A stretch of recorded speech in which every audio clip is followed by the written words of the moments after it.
O Supremo Tribunal Federal retomou o julgamento do marco temporal que dificulta a demarcação de terras indígenas. Delegações indígenas de todo o país estão em Brasília acompanhando o que está sendo considerado o julgamento do século. O placar está em 4-2 contra a tese do marco temporal. O julgamento foi suspenso e deve ser retomado nesta semana agora que começa. Sobre essa questão, nós conversamos agora com o Leonardo Sakamoto, que é diretor da ONG Repórter Brasil e professor da PUC São Paulo. Sakamoto, tudo bem? Prazer te receber aqui no Revista Brasil TVT. Seja bem-vindo. Muito obrigado, uma saudação a todos e todas. Sakamoto, vamos falar então da retomada do julgamento da tese do marco temporal. Até a última quinta-feira estava em julgamento, placar agora de 4-2 contra esta tese. Um julgamento muito importante porque há anos se arrasta no Supremo Tribunal e agora é um momento histórico, muitos indígenas em Brasília pressionando, um momento que deve ser finalizado na semana que vem. Queria te ouvir sobre o placar atual, 4-2 contra a tese do marco temporal, expectativa para essa semana da retomada do julgamento, Sakamoto. Não, esperemos que ele esteja finalizado na semana que vem, né? Até porque algum outro ministro pode pedir vistas do processo, né? Agora esperemos que pelo menos forme maioria contra o marco temporal antes, né, de acontecer um pedido de vistas. Há uma possibilidade. Vamos lembrar que a própria ministra Rosa Weber, presidente da Corte, que se aposenta no final de setembro, ela quer adiantar o voto e ela vai votar contra o marco temporal, quase com certeza. Inclusive, Rosa Weber vai fazer falta porque ela tem tido um voto muito pró-trabalhadores, junto com o ministro Edson Fachin, e num caldo de muitos ministros votando sistematicamente contra teses que favorecem os trabalhadores, né? Então, trabalhadores, direitos humanos, povos vulneráveis, a Rosa tem sido bastante sensível a isso, e ela quer deixar o voto, né, naquele momento, deixar lá bem claro, né, qual o posicionamento dela. Olha, para quem está acompanhando a gente, né, o nome marco temporal é muito difícil, né? A gente poderia até simplificar o negócio o que está sendo discutido é o direito dos indígenas à sua dignidade, né?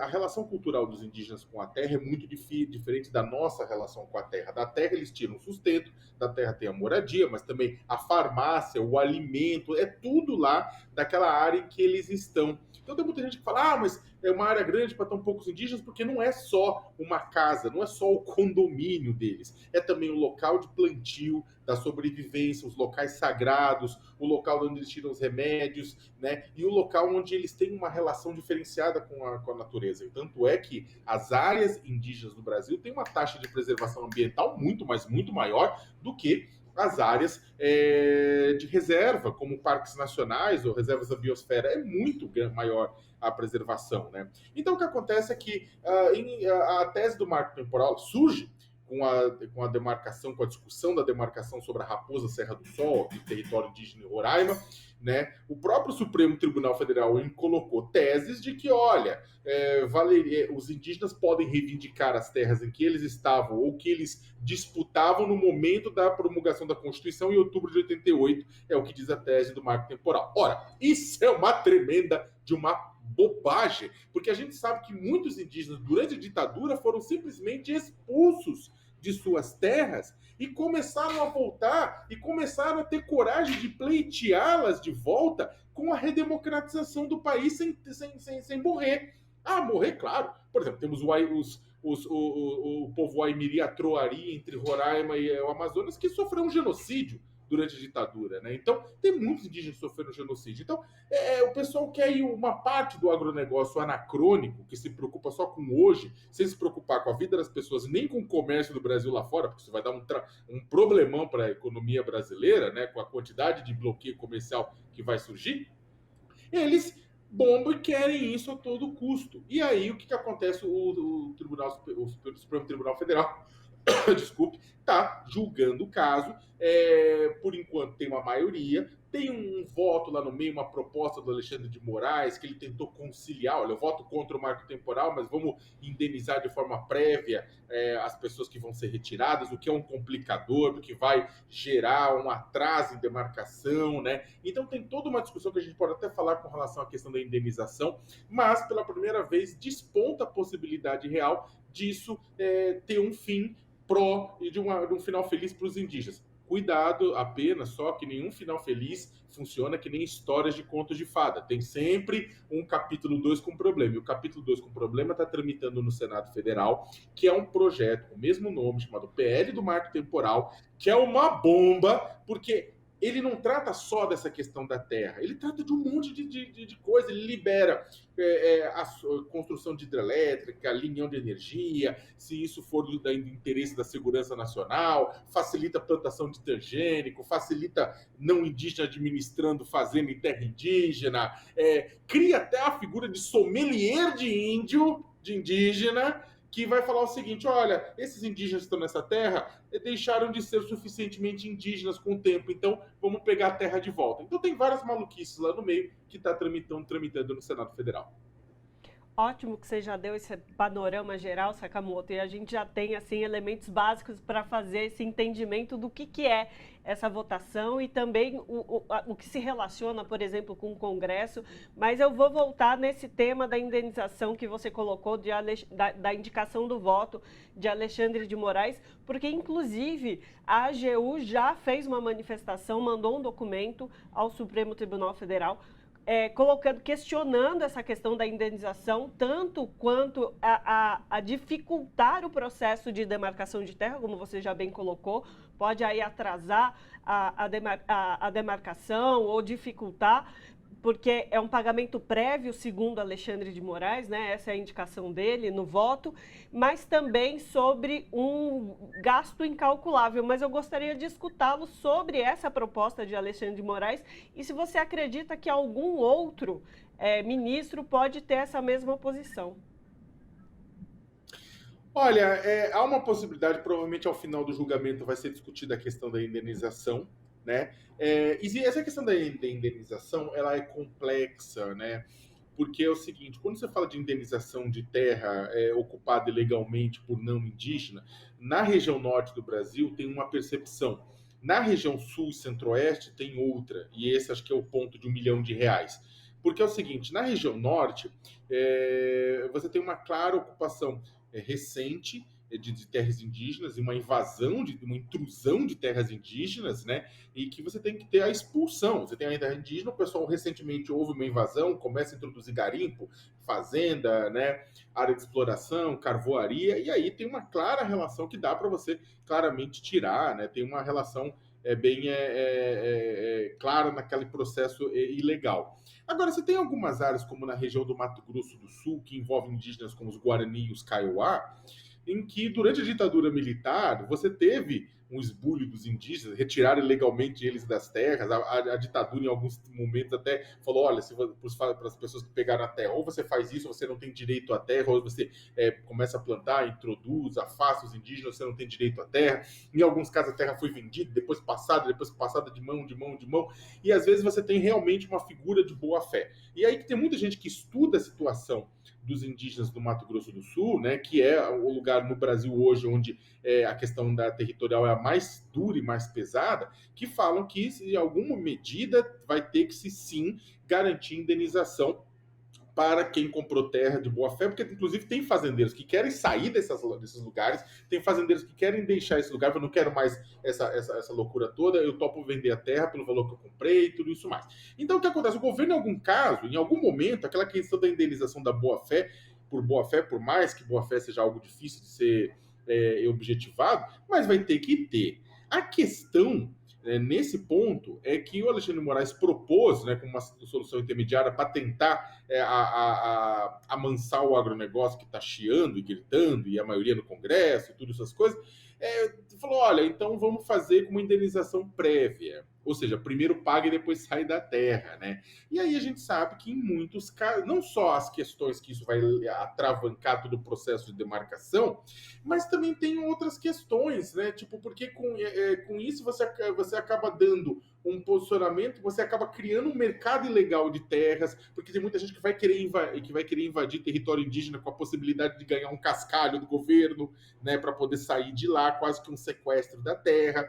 Muita gente coloca: não, que vai ter que se criar uma espécie de uma titulação de boa-fé, ou aquela pessoa tenha boa-fé, então pode-se, na verdade, atrasar mais ainda o processo de demarcação.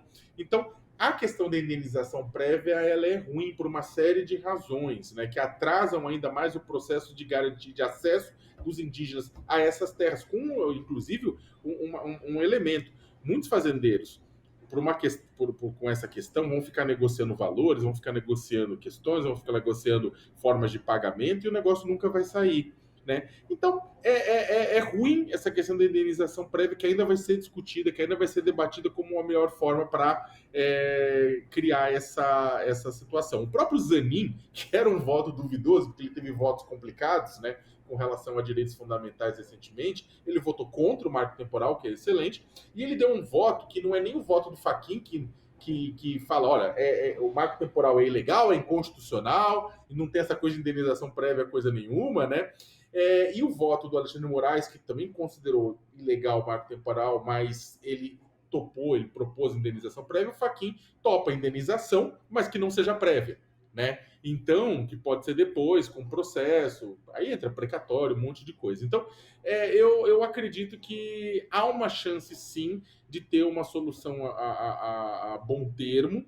Vamos ver como vão ser os outros votos. O problema é que já tivemos, por exemplo, o ministro Gilmar Mendes já fez comentários extremamente ruins, né? Foi criticado bastante, duramente, por comentários que segundo os próprios indígenas, beiravam racismo, né, com relação aos indígenas. Então, vai ser difícil. O próprio Gilmar, ele tem, né, a origem, tem uma relação com o agronegócio mais forte, né, tudo, produção rural lá no Mato Grosso, que é a origem dele. Então, não vai ser simples. É por isso que eu acho que é bem possível também alguém pedir vistas no meio disso e essa questão ficar meio que jogando, porque enquanto isso o Senado está tentando avançar para definir a questão e evitar que o STF defina em nome do próprio parlamento. E Sakamoto, tem outra questão também que é muito importante, e aí essa posição do Supremo quanto a essa tese do marco temporal, por conta dos vários conflitos que vêm se arrastando com os povos tradicionais nas terras indígenas, né, Sakamoto? Olha, é uma situação muito triste, como a gente fala, tipo, o Mato Grosso do Sul, né, é um estado que acabou virando um faroeste, né, uma parte do Mato Grosso do Sul, espero que ninguém se sinta ofendido, mas quem conhece, quem mora no Mato Grosso do Sul, está nos ouvindo e conhece a história do seu estado, sabe o que são as disputas por terra, sabe o que são as mortes de guaranis, kaiowás, né, outras populações indígenas que também estão numa situação semelhante. Sabe que, por exemplo, os indígenas expulsos de suas terras ou confinados em reservas que mais parecem cortiços urbanos, né?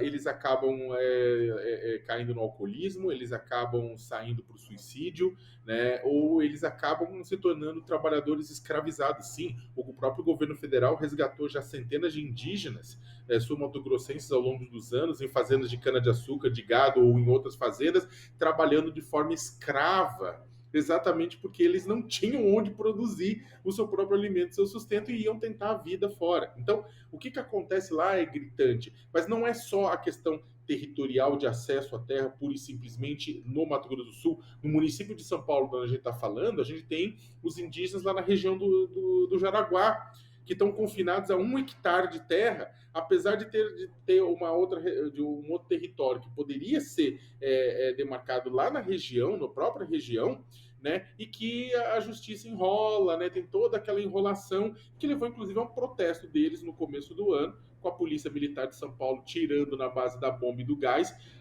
tratamento que não teve os golpistas no final do ano. Vamos lembrar que eles bloquearam estradas em São Paulo e ficaram lá, até que houve uma cobrança e uma pressão grande do próprio Alexandre de Moraes, aí veio água, bomba, tudo para tirar, mas até lá não teve. Lá os indígenas, em poucas horas, bomba nos índios. Então, o que acontece? Repetindo o que a gente vem fazendo há 523 anos. Mas, o que acontece? Temos lá, mas também temos problemas territoriais graves de intrusão e de invasão, como na terra indígena Yanomami, em Roraima, em que os indígenas tiveram suas terras invadidas com a anuência, o beneplácito e o apoio do ex-presidente Jair Bolsonaro, né, por garimpeiros. Esses garimpeiros fizeram o que quiseram, dificultaram a produção dos indígenas do seu próprio alimento. Você teve fome, você teve morte, 570 crianças morreram de indígenas por decorrência disso em 4 anos, devido a esse ponto. E agora, durante o governo Lula, está se retirando, mas ainda de uma forma lenta de todo esse processo. Então, a questão indígena, do acesso indígena às terras, é fundamental para garantir dignidade, como a gente falou no começo, e também garantir acesso a mercados. Vamos ser sinceros, aumenta a cada dia pessoas nos Estados Unidos e na Europa, principalmente na Europa Ocidental, que não querem comprar produtos brasileiros, porque acham que esses produtos brasileiros têm uma relação com o desmatamento e com danos às comunidades indígenas. O presidente Lula fala que isso é usado de uma forma protecionista, concordo plenamente, né? Países usam isso de forma protecionista, né? Países que não cuidaram dos próprios povos tradicionais. Mas o fato é que a gente tem culpa no cartório. Então a gente precisa avançar nisso, seja pelo mais básico da garantia da vida dos indígenas, ou pelo menos pensando no nosso comércio exterior. Bom, tá aí, dá para perceber então que a questão é muito mais complexa do que só necessariamente uma marcação de território, vai para além só do acesso à terra, vai sobre questão de modos de vida também desses povos originários, né? Conversamos com o Leonardo Sakamoto, que é diretor da ONG Repórter Brasil e professor da PUC São Paulo. Sakamoto, muito obrigada, é sempre um prazer escutá-lo aqui no Revista Brasil TVT. Prazer foi meu, um abraço a todos e todas e obrigado. Abraço.